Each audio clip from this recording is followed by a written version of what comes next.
வாங்க தேங்காய் சாதம் எப்படி பண்ணுறதுன்னு பார்க்கலாம். ஸ்டவ் ஆன் பண்ணி அதில் ஒரு கடாயை எடுத்து 2 டேபிள் ஸ்பூன் போல் தேங்காய் எண்ணெய் ஊற்றிக்கிறேன்.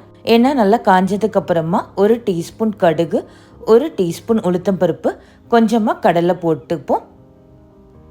இதோட 2 பச்சை மிளகாயை கட் பண்ணி போட்டுக்கலாம். கொஞ்சமாக கருவேப்பிலை சேர்த்துக்கிறேன்.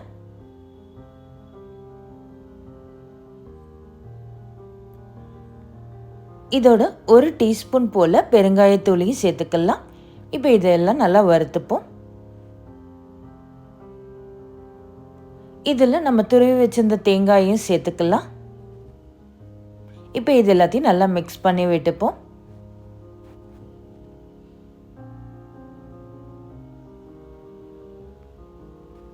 இதுக்கு தேவையான அளவு உப்பு போட்டுக்கலாம்.